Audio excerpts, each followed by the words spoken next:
Akĩaria arĩ kaunti-inĩ ya Nyeri, mũikarĩri gĩtĩ wa kanjũ ya igeranio bũrũri-inĩ John Onsati nĩ akanĩte mũhuhu ũrĩa ũkoretwo ũgĩtambia atĩ kũrĩ na wĩici wa kĩgeranio. But I want to assure you, the integrity of the examination is unquestionable.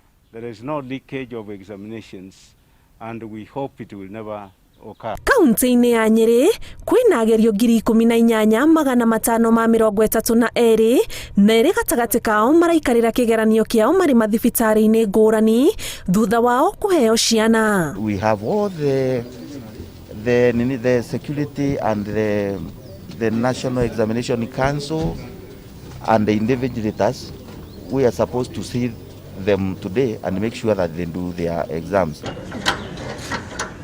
Mũteithĩrĩria wa minista wa gĩthomo Ruto na akĩarũkire kaunti-inĩ ya Naikuru gũthũrima ũrĩa mĩhang'o ya ũheani wa maratathi kũrĩ cukuru cia kaunti ĩno gũtabanagio, agĩtĩtĩrithia atĩ ũrũgamĩrĩri wa macukuru marĩa megwĩkũĩrwo kũnyitĩkana riboti-inĩ o yothe ya wĩici wa igeranio nĩo megũkuithio mũrigo ũcio. The schools themselves, which we call examination centers, there are also various rules that have been put for people to ensure, but most critically is that the center manager, who is the principal of the center, takes full responsibility because they are the owners of the school. Shukuru-inĩ wa anake wa Narok, komishona wa kaunti ĩno Evans Achoki orĩtie rũgamĩrĩria igeranio kũrĩ arutwo atatũ arĩa marekĩra kĩgeranio kĩao marĩ thibitarĩ-inĩ thutha wa kũheo ciana matigĩrĩrwo matinorĩrwo nĩ mweke ũcio na nĩ magitĩrwo kumana na COVID-19. We have a few cases where those who have delivered or those who will deliver,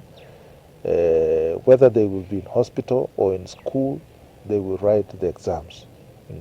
Hata kama ni hospitali watapelekewa karatasi na wafanye mtihani huko hospitali. Igeranio ici cia KCSE iratabanio rungu rwa mawatho merũ ma kwĩgita kumana na COVID-19 kuona ciatĩririo mũthia-inĩ wa mwaka mũhĩtũku thutha wa mũrimũ ũyũ gũthatia mathomo macukuru-inĩ mothe. Kĩribotera Inooro TV, njĩtagwo Ani Ngigĩ wa Nyamũ.